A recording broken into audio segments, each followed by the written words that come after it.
স্বাগত দীপ্ত সংবাদে, সাথে আছি আমি কাজী আসিফুজ্জামান।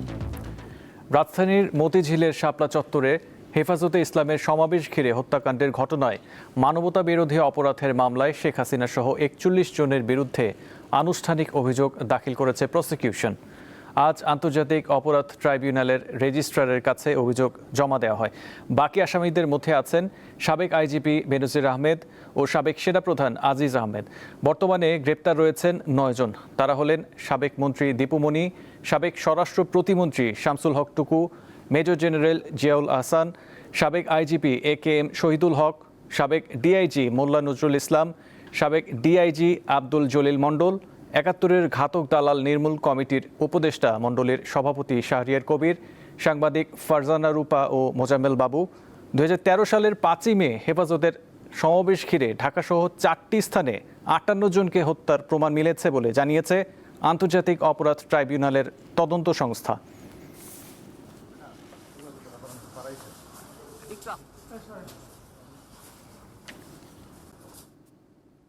শাপলা চত্বর হত্যাকাণ্ডের অভিযোগপত্রের বিষয়ে আরও তথ্য নিয়ে আন্তর্জাতিক অপরাধ ট্রাইব্যুনাল থেকে যোগ দিচ্ছেন সহকর্মী মাহিদুর রহমান। মাহিদুর, অভিযোগপত্রে প্রসিকিউশন কি বলেছে, বিস্তারিত জানান। আসিফ, আপনি যেমনটি বলছিলেন যে আজকে কিন্তু বাংলাদেশের সাম্প্রতিক সময়ের যে আলোচিত হত্যাকাণ্ডগুলি ঘটেছিল রাজনৈতিক ইতিহাসে, তার মধ্যে ২০১৩ সালের ৫ই মে যে হত্যাকাণ্ডটি ঘটেছিল সেটি কিন্তু অন্যতম একটি ঘটনা ছিল। এবং এই আন্তর্জাতিক অপরাধ ট্রাইব্যুনাল ২০২৪ সালে পুনর্গঠন হওয়ার পর কিন্তু এটি একটি আলোচিত ঘটনা, যেটি এই তদন্তের জন্য আন্তর্জাতিক অপরাধ ট্রাইব্যুনালের প্রসিকিউশন টিম কিন্তু তদন্তের জন্য এটি হাতে নেয়। এবং জুলাই গণ অভ্যুত্থানের বাইরেও যে কয়েকটি মামলা ছিল তার মধ্যে এটি একটি অন্যতম মামলা হিসেবে তারা দেখছেন। ২০১৩ সালে যে ঘটনাটি ঘটেছিল এটি কিন্তু আলোচিত এই জন্যই কারণ এটির বিচারিক প্রক্রিয়া অনেক দিন, এক যুগেরও বেশি হয়ে গিয়েছে, কিন্তু তারপরেও এটিকে নিয়ে অনেক ধোঁয়াশা তৈরি ছিল। এটিতে ঠিক কতজন নিহত এবং আহতের ঘটনা ঘটেছিল সেটি কিন্তু অনেকের কাছে অজানাই ছিল। এই দীর্ঘ তদন্তের পর কিন্তু আজকে বেশ কয়েকবার তারা কিন্তু এই তদন্তের যে প্রতিবেদন, এই প্রতিবেদনটি জমা দেওয়ার কথা থাকলেও কিন্তু আজকে তারা ফাইনাল একটা ডেট করেছে এবং ফাইনালি সকালবেলা আজকে কিন্তু তারা রেজিস্ট্রারের কাছে এই প্রসিকিউশন কিন্তু তাদের তদন্ত প্রতিবেদন অর্থাৎ ফর্মাল চার্জ কিন্তু জমা দিয়েছে। অর্থাৎ আজকের পর থেকে এই মামলাটির আনুষ্ঠানিক বিচার কার্যক্রম শুরু হবে। সকালে আমরা দেখেছি যে হেফাজতে ইসলামের বাদীপক্ষের কিছু সদস্য এই ট্রাইব্যুনালে আমরা দেখেছি যে উপস্থিত হয়েছে এবং তাদের সামনেই তাদের মাধ্যমে কিন্তু এই ৪১ জনকে আসামি করে এই প্রতিবেদনটি রেজিস্ট্রারের কাছে জমা দেওয়া হয়েছে। তবে আজকে কিন্তু এখন এই যে আন্তর্জাতিক অপরাধ ট্রাইব্যুনাল ২ এখানেই শুনানি হওয়ার কথা রয়েছে। এখনো পর্যন্ত চেয়ারম্যান মহোদয় অনুপস্থিত থাকার কারণে এখনো পর্যন্ত এই অভিযোগপত্রটির ওপরে শুনানি কিন্তু শুরু হয় না। আমার কাছে কিন্তু এই মুহূর্তে আমি যে তথ্যটি পেয়েছি, যেই ৪১ জনকে এখানে আসামি করা হয়েছে এই মামলায়, সেইটির কিন্তু তালিকা ইতিমধ্যে আমার হাতে এসেছে। তার মধ্যে কিন্তু আমি যদি আপনাকে একটু শোনাতে চাই যে এখানে শেখ হাসিনাকে প্রধান আসামি করা হয়েছে, তার পাশাপাশি রয়েছে মহিউদ্দিন খান আলমগীর, শামসুল হক টুকু, হাসানুল হক ইনু, শেখ ফজলুল করিম সেলিম, ডক্টর আব্দুর রাজ্জাক, মাহবুবুল আলম হানিফ, হাসান মাহমুদ আফম, বাহাউদ্দিন নাসিম, আব্দুল লতিফ সিদ্দিকী, মৃণাল কান্তি দাস, জাহাঙ্গীর কবির নানক, ডক্টর দীপু মনি, মোফাজ্জল হোসেন চৌধুরী মায়া, ওমর ফারুক চৌধুরী, সালাউদ্দিন মাহমুদ, ডক্টর ইমরান ঈদ সরকার, ৩ জন সাংবাদিক রয়েছেন, তার মধ্যে শাহরিয়ার কবির, মোজাম্মেল হক বাবু, ফারজানা রূপা। এছাড়া বাকি যে পুলিশ কর্মকর্তা রয়েছেন হাসান মাহমুদ খন্দকার, AKM শহীদুল হক, ডক্টর মোহাম্মদ জাভেদ পাটোয়ারি, বেনজির আহমেদ, মোহাম্মদ মোখলেসুর রহমান, জেনারেল আজিজ আহমেদ, জিয়াউল হাসান, জেনারেল মোহাম্মদ মুজিবুর রহমান, মোহাম্মদ আব্দুল জলিল মণ্ডল, শেখ মোহাম্মদ মারুফ হাসান, মাহবুব হোসেন, মোহাম্মদ মনিরুল ইসলাম, মোহাম্মদ আনোয়ার হোসেন, মোহাম্মদ আশরাফুজ্জামান, SF মেহেদি হাসান, হারুনুর রশিদ, বিপ্লব কুমার সরকার, সৈয়দ নুরুল ইসলাম, মোহাম্মদ আসাদুজ্জামান সেলিম, SM শিবলি নোমান এবং ফরমান আলী। আমাদের কাছে এই ৪১ জনের তালিকা রয়েছে। তার মধ্যে এই ৪১ জন আসামির মধ্যে কিন্তু ৯ জন ইতিমধ্যে গ্রেফতার রয়েছেন এবং বাকি যে আসামিরা তাদেরকে কিন্তু আজকে গ্রেফতারের জন্য আবেদন করা হয়েছে। অর্থাৎ আজকে এই শুনানির শেষে কিন্তু তাদেরকে গ্রেফতার করে পরবর্তী যে ডেট নির্ধারণ করা হবে সেই ডেট নির্ধারণে তাদেরকে গ্রেফতার করে হাজির করার নির্দেশ দিবেন আদালত। এটি হচ্ছে আদালতের একটি নিয়ম। এই নিয়মের মধ্যেই কিন্তু এই আজকের যে এই চলমান মামলা প্রক্রিয়া, এই প্রক্রিয়াটি কিন্তু আজকে থেকে শুরু হবে। তো এটি আলোচনার মধ্যে বলাই যায় যে আজকে আলোচিত এই হত্যা মামলার যে বিচার কার্যক্রম এটি আজকে অফিসিয়ালি শুরু হতে যাচ্ছে আন্তর্জাতিক অপরাধ ট্রাইব্যুনাল 2 এবং এটিকে অনেকে আলোচিত এই কারণেই বলছেন যে তখনকার দিনে এটি বেশ ধামাচাপা দেওয়ার চেষ্টা করা হচ্ছিল। সরকার ওই সময় বলছিল যে আসলে কতজন এখানে নিহত হয়েছে, সরকারও ওই তৎকালীন সরকারও কিন্তু এটিকে নিয়ে একটি ধোঁয়াশা তৈরি করেছিল। কিন্তু আজকে আমরা যেটি জানতে পারলাম যে এখানে তারা 41 জন নিহতের কথা বলেছে, যেখানে 58 জনকে তারা পুরোপুরি শনাক্ত করতে পেরেছে। তবে এর পরবর্তী নির্দেশনা কি আসে সেটি আদালতের শুনানির পরেই আমরা বলতে পারবো। তো আসিফ, আপাতত আমার কাছে এই ছিল সর্বশেষ তথ্য। আন্তর্জাতিক অপরাধ ট্রাইব্যুনাল থেকে ছিলেন মাহিদুর রহমান। মাহিদুর, আপনাকে ধন্যবাদ। দেশের 8টি অঞ্চলের ওপর দিয়ে আজ দুপুর পর্যন্ত ঘন্টায় 45 থেকে 60 কিলোমিটার বেগে দমকা অথবা ঝোড়ো হাওয়া সহ বৃষ্টি কিংবা বজ্রসহ বৃষ্টি হতে পারে। আবহাওয়া অধিদপ্তরের ঝড় সতর্কীকরণ কেন্দ্রের তথ্য অনুযায়ী এসব এলাকা হলো খুলনা, বরিশাল, পটুয়াখালী, নোয়াখালী, কুমিল্লা, চট্টগ্রাম, কক্সবাজার ও সিলেট।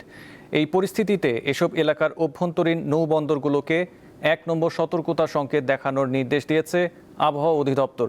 বৈরী আবহাওয়ার কারণে নৌযান চলাচলে সংশ্লিষ্টদের সতর্কতা অবলম্বনের পরামর্শ দেওয়া হয়েছে।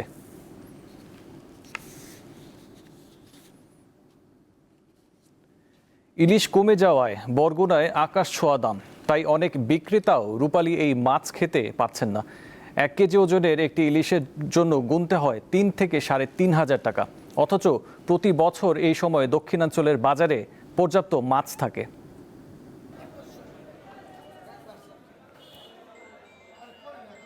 বরগুনা জেলায় প্রায় 1.5 লক্ষ রয়েছে নিবন্ধিত জেলে। যারা মাছ শিকার করছেন তারাই ইলিশ মাছ খেতে পারছেন না। গত বছরের তুলনায় এবছর ইলিশের দাম কেমন এবং উৎপাদন কেমন সেই বিষয়টা আমরা জানবো। ছোটটা তো নাই, বড়টা দুই একটা আছে। হ্যাঁ, যে দাম আর ছোটখাটো মানে কিনে খাওয়ার মতো কোনো শক্তি নেই। 400, 2900, 3000 কেজি ওজনের মাছ। কেজির উপরের মাছ 3500, 4000 টাকা। যেহেতু সাধারণ ক্রেতারা কিনে খাইতে পারে না, আবেগ করে, আফসোস করে। ঝাটকা মাছের কেজি, ঝাটকা ইলিশ 800 টাকা। এখন আর কি ছোট বড় মাছ ওরে খাওয়ার মতন সবাই সাধ্য নাই। ইলিশ তো বাজারে সামান্য আছে, তাই আর যেটি আছে এটা তো আমাদের জন্য না, কেনার মতো টাকা আমাদের কাছে নাই। 1000 টাকা কেজি একজন মধ্যবিত্তকে বড়লোক ফ্যামিলির মাংস খাওয়ার মতো সামর্থ্য নাই। পাথরঘাটার মৎস্য অবতরণ কেন্দ্রের তথ্য অনুযায়ী 24-25 অর্থ বছরে ইলিশের উৎপাদন ছিল 1344 মেট্রিক টন। 25-26 অর্থ বছরে তা 1158 মেট্রিক টন এসে দাঁড়িয়েছে। প্রায় 200 মেট্রিক টন কম হয়েছে ইলিশের উৎপাদন। এরকমই প্রতিদিন ইলিশের উৎপাদন কমছে। এর কারণেই মূলত প্রত্যেকটা বাজারেই দেখা গেছে ইলিশের দাম বৃদ্ধি। যানবাহনে ব্যবহার করা গ্যাসের সংকট রাজধানীতে। সিএনজি স্টেশনে দীর্ঘ সময় অপেক্ষা করেও মিলছে না জ্বালানি। এলএনজি টার্মিনালে ত্রুটির কারণে এই অবস্থা সৃষ্টি হয়েছে বলে জানিয়েছে কর্তৃপক্ষ।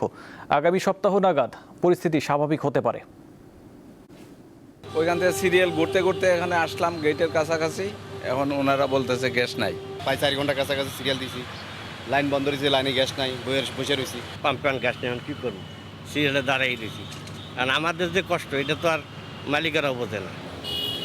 তেজগাঁওয়ের এই সিএনজি স্টেশনে 2 সপ্তাহ ধরে পর্যাপ্ত গ্যাস পাচ্ছে না গ্রাহকরা। অপেক্ষা করতে হয় দীর্ঘ সময়, অনেক সময় অপেক্ষার পরও মিলছে না জ্বালানি। এই অবস্থায় কলাবাগান, মোহাম্মদপুর, কাফরুল, কাজীপাড়া ও বাড্ডা সহ রাজধানীর বেশিরভাগ এলাকায়। অবশ্য গ্যাসের সংকট থাকলেও দাম বাড়েনি। ওরা তো বলতেছে লাইনে কোনো গ্যাস নাই। তা গ্যাস যদি না থাকে তাহলে আবার গ্যাস দেয়, আবার কতক্ষণ পরে বন্ধ করে, আবার কতক্ষণ পরে দিতেছে, তাও তো আমরা বুঝতেছি না। এটা সিন্ডিকেট, এটা তো আর কিছু না, ওই তেলের মতন হয়েছে আর কি। এখন আর তেলের সিরিয়াল নাই, এখন আবার গ্যাস। এই গ্যাসের দাম বাড়ানোর জন্য এই পায়তারা করতেছে। পেট্রোবাংলা সূত্র বলছে বর্তমানে দিনের বেলায় সারা দেশে গ্যাসের চাহিদা 380 কোটি ঘনফুট, কিন্তু সরবরাহ আছে 215 কোটি ঘনফুট। কক্সবাজারের মহেশখালীতে এলএনজি টার্মিনালে অগ্নিকাণ্ডের ঘটনায় এই অবস্থার সৃষ্টি হয়েছে। সিএনজি স্টেশন কর্তৃপক্ষ বলছে সরবরাহ স্বাভাবিক হতে আরও সপ্তাহখানেক সময় লাগতে পারে। 1 সপ্তাহ পর যদি ঠিক হয়, এর আগে ঠিক হবে না। এইটা তো মজুত করার কিছু নাই, যে মজুদের জন্য যে গ্যাসটা দাম বাড়লে মনে করেন আমাদের গ্যাসটাই মজুত করলাম তাহলে আমার লাভ হবে। এখানে মজুত, এটা দাম বাড়ার সাথে এটা কোনো সম্পর্ক না, এটা একটা মানে জাতীয় গ্রিডের একটা প্রবলেম হচ্ছে। রাজধানী ও আশপাশের জেলায় গ্যাস বিতরণকারী প্রতিষ্ঠান তিতাস জানিয়েছে, সরবরাহ স্বাভাবিক না হওয়া পর্যন্ত গ্যাসের চাপ কম থাকবে।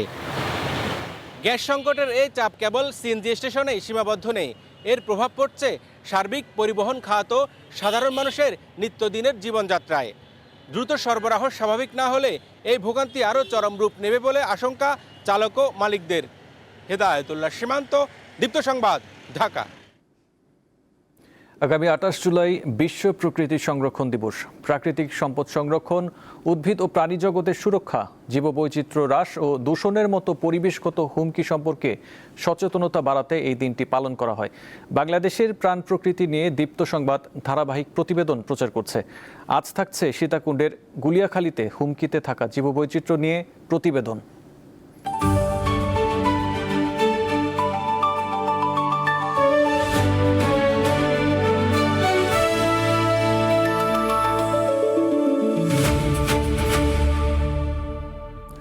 অবাধে পর্যটক চলাচলের কারণে চট্টগ্রামের সীতাকুণ্ডের গুলিয়াখালীতে হুমকিতে জীববৈচিত্র্য। গুলিয়াখালী সমুদ্র সৈকত এমন একটি স্থান যেখানে দেখা যায় বিভিন্ন প্রজাতির পাখি, রয়েছে কাঁকড়া, কেওড়া বন আর হরিণ, যোগ করেছে বাড়তি সৌন্দর্য। এই সৈকতকে এখনই সংরক্ষিত এলাকা ঘোষণা করা না হলে অচিরেই হারিয়ে যেতে পারে হরিণের আবাসস্থল। একদিকে সাগরের গর্জন, অন্যদিকে বনের পশু পাখিদের কলকাকলি। হরিণের বিচরণ, লাল কাঁকড়া, নানা ধরনের পশু পাখি, জীববৈচিত্র্যে ভরপুর ছিল এই গুলিয়াখালী। পর্যটকদের অবাধ বিচরণের কারণে জীববৈচিত্র্য হারিয়ে যাচ্ছে। এই জীববৈচিত্র্য সংরক্ষণ করার জন্য এখনই কিন্তু পদক্ষেপ নেওয়া উচিত। এখানে যে জীববৈচিত্র্যের যে একটা বিরূপ প্রভাব পড়ছে পুরো দেশের মধ্যে, তার মধ্যে এই গুলিয়াখালী বীচটাও অন্যতম। যদি পর্যটক সংখ্যা বাড়ে তাহলে জীববৈচিত্র্য অবশ্যই অনেক ক্ষতি হবে। হয়তো একদিন এই লাল কাঁকড়া বিলীন হয়ে যেতে পারে। আজকে আমরা অনেকদিন পর আসলাম, দেখলাম এখানে দেখা যাচ্ছে না, হরিণ তো দেখা যাচ্ছে না, তো মানুষ এখন চাষাবাদ, গরু ছাগল বেশি দেখা যাচ্ছে। নাগরিক হিসেবে আমরা অনেক অসচেতন, আমাদের এগুলো নিয়ে দাবি তোলা উচিত, আমরা কেউ এটা নিয়ে দাবি তুলি না। দেশের প্রেক্ষাপটে আমরা যেভাবে আমাদের পর্যটনের জায়গাগুলোকে আমরা সংরক্ষণ করা উচিত, আমরা এটা করতে পারতেছি না। বা আমি মনে করবো যে সংশ্লিষ্ট কর্তৃপক্ষ প্লাস সরকার সকলের এদিকে মানে সুদৃষ্টি দেওয়া উচিত। জেলা প্রশাসন থেকে আমরা চেষ্টা করছি গুলিয়াখালীর পর্যটন খাতটাকে উন্নত করার জন্য। একই সাথে ওখানে যে বন্য প্রাণী আছে, প্রাকৃতিক সৌন্দর্য আছে, সেটাকে সংরক্ষণও আমাদের অন্যতম প্রধান লক্ষ্য। গুলিয়াখালী ফরেস্ট দেশের দ্বিতীয় জীববৈচিত্র্যের লীলাভূমি। এই লীলাভূমিকে সংরক্ষিত এলাকা হিসেবে ঘোষণার দাবি সংশ্লিষ্টদের। সীতাকুণ্ডের গুলিয়াখালী থেকে রুনা আনসারি, দীপ্ত সংবাদ। এবারে আন্তর্জাতিক প্রসঙ্গ। ফ্রান্সের দাবানল দক্ষিণ পশ্চিমে শহর বোর্দোর দিকে যাচ্ছে। আগুন থেকে শহরটি এখন মাত্র 15 কিলোমিটার দূরে। এই অবস্থায় আজ মন্ত্রিসভার জরুরি বৈঠক ডেকেছেন প্রেসিডেন্ট ইমানুয়েল ম্যাক্রো। গত সপ্তাহে ইউরোপ জুড়ে, বিশেষ করে ফ্রান্স ও স্পেনে দাবানল ছড়িয়ে পড়ে। এখন পর্যন্ত দেশ দুটির 3,30,000-এর বেশি মানুষকে নিরাপদ স্থানে সরিয়ে নেওয়া হয়েছে।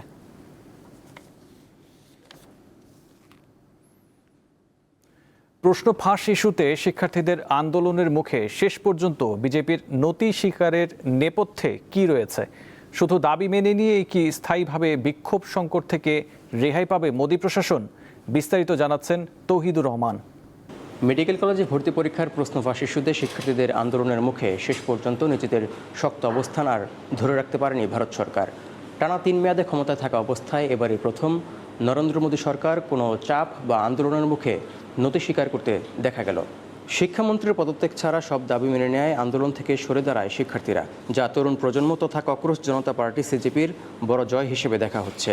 আন্দোলনের মুখে শেষ পর্যন্ত বিজেপি সরকারের নতি স্বীকারের পেছনে নেপথ্যে কি রয়েছে, এটাই এখন বড় প্রশ্ন। এই ক্ষেত্রে বেশ কিছু কারণ সামনে আসছে। এর মধ্যে 20 জুলাই শিক্ষার্থীদের উপর পুলিশের দমনপীড়নের পর সরকার পতনের গণ আন্দোলনে মোড় নেওয়ার শঙ্কা বড় কারণ। বিজেপির অনেক জ্যেষ্ঠ নেতা স্বীকার করেছেন যে ক্ষোভ আর শুধু শিক্ষার্থীদের মাঝে সীমাবদ্ধ ছিল না। শিক্ষার্থীদের পাশাপাশি বিপুল সংখ্যক সাধারণ জনগণ রাস্তায় নেমে আসছিলেন। শুধু তাই নয়, এই আন্দোলনের সময়টি মোদী সরকারের জন্য ছিল অত্যন্ত গুরুত্বপূর্ণ। কারণ যখন শেষ সপ্তাহে সে আন্দোলন তীব্র হচ্ছিল, সেই সময়টিতে সংসদ অধিবেশন চলছিল, যেখানে বেশ কয়েকটি গুরুত্বপূর্ণ আইন পাশ করতে চাইছিল সরকার। কিন্তু আন্দোলনের ফলে অধিবেশনের প্রথম সপ্তাহে কোনো কাজই হচ্ছিল না, যা নিয়ে সংসদের ভেতরেও অস্থিরতা তৈরি হয়। তাই শেষ পর্যন্ত কঠোর নীতি থেকে সরে এসে জনগণের আস্থা ধরে রাখার উপর গুরুত্ব দেয় মোদী সরকার। এক্ষেত্রে প্রতিবেশী দেশ নেপাল ও বাংলাদেশে হওয়া শিক্ষার্থীদের আন্দোলনে সরকার পতনের নজির ভারতের জন্য বড় শিক্ষা হিসেবে কাজ করেছে বলে মনে করছেন অনেক বিশ্লেষক।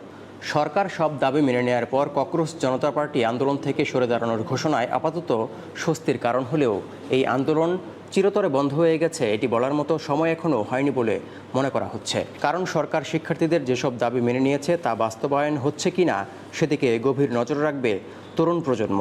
যদি গড়িমসি করা হয় তাহলে ককরোচ জনতা পার্টি বা তরুণ প্রজন্ম ফের আন্দোলনে নামার শঙ্কা করছেন বিশ্লেষকরা। এই অবস্থায় বিক্ষোভ আবারও মাথাচাড়া দিয়ে উঠলেও সব রাজ্যে ছড়িয়ে পড়া এবং নরেন্দ্র মোদী সরকার পতনের আন্দোলনে রূপ নেওয়ার শঙ্কা কিছুটা কম বলে মনে করছেন অনেকে। তৌহিদুর রহমান, দীপ্ত, বার্তাকক্ষ। এবারে খেলার খবর। 3 ম্যাচের টি-20 সিরিজে জিম্বাবুয়েকে হোয়াইট ওয়াশ করল ভারত। হারারেতে সিরিজের শেষ ম্যাচে তাদের জয় 35 রানের ব্যবধানে। ভারতের স্কোরবোর্ডে 192 রান যোগ হয় বৈভব সূর্যবংশীর ঝোড়ো অর্ধশতকে। 81 রান করেন এই ব্যাটার।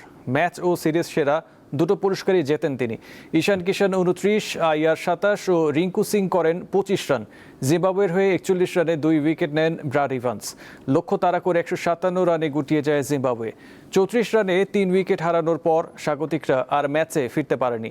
রায়ান বার্ল 54, মাধেভেরে 28 ও বেন কারান করেন 20 রান। ভারতের হয়ে 29 রানে 3 উইকেট নেন মায়াঙ্ক যাদব। এই ছিল এখনকার মতো। পরবর্তী সংবাদ 2টায় দেখার আমন্ত্রণ রইল। এছাড়াও তথ্য বিনোদনের খবর পেতে চোখ রাখুন দীপ্ত টিভি ডিজিটাল প্ল্যাটফর্মগুলোতে। ধন্যবাদ।